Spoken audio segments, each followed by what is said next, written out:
small actions people take, the small little acts of compassion and empathy, the way people show up for each other, show up for their neighbours, show up for their community, things that people do every single day, that on the worst days can make kind of feel like they hold the world together. Those kind of small acts of love and solidarity every single day. Each of us turns in decency, to the people that we know, people we love, our friends, our family members. We say, hey, I see what you're going through, and I'm here. I'm not going to abandon you in that. I'm an honest witness of what you're going through. And also, and how those things can sometimes have very, very large impacts. They seem small on the micro, when everybody's doing that at the same time, it makes a huge, huge difference. Also, to remind myself, everything that we have to be thankful for the protest has given us historically. Everything that organisation and direct action and protest has achieved that we enjoy every single day of our lives, we oftentimes forget, and we sometimes take for granted. We take for granted the fact that every single citizen should have the right to vote, We take for granted that women should have the right to vote. We take for granted that women should have reproductive rights, full control over their all these things are stuff that have to be fought tooth and nail for. People fought so long and so hard for. And once upon a time seemed completely unachievable as well. We take for granted that we should have a weekend to look forward to, Saturday and Sunday. That's something that the Labour movement had to work tirelessly for.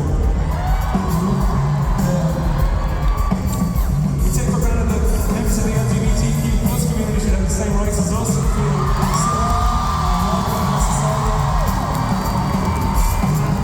again, that's something that took a huge amount of work. It took also a lot of people recognizing the experience of their neighbours, recognizing the experience of maybe their kids or their siblings or their friends, and saying, hey, you know what, your experience may be different to mine, but here I am, I see what you're going through, and I want you to feel safe and secure as I do in this society.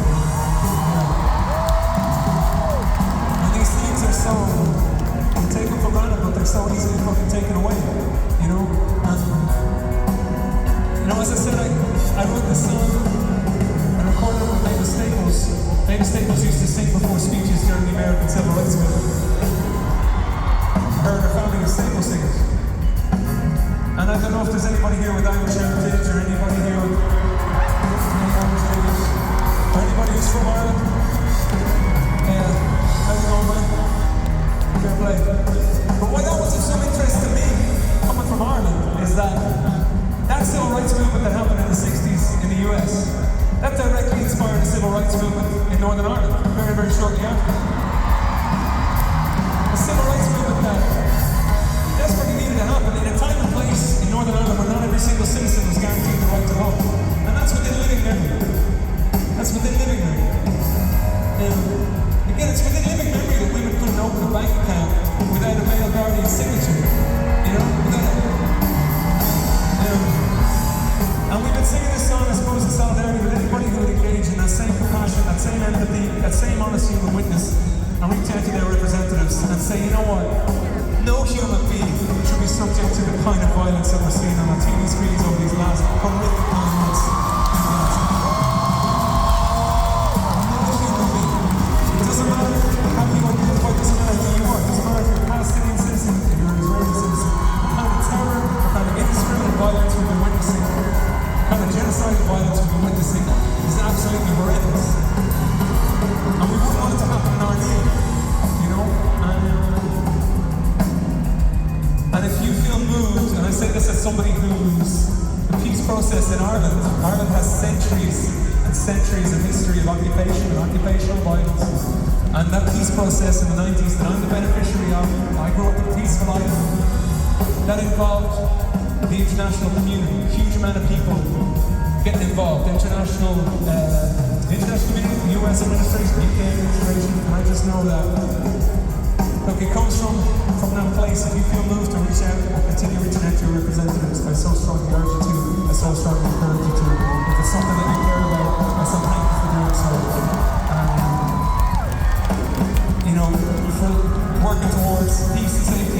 story for everybody in that region, and that would of course mean seeing Palestine free from occupation.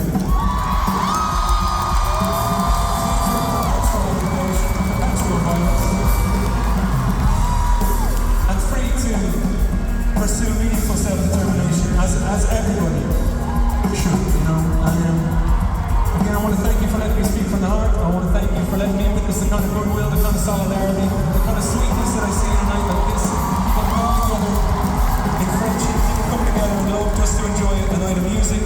People looking after their fellow concert goers, turning to somebody who looks sweet or who's maybe falling over and saying, hey, you know what, I want to look after this person. That's that everyday solidarity I'm talking about. Thank you so much for letting me witness that as well today.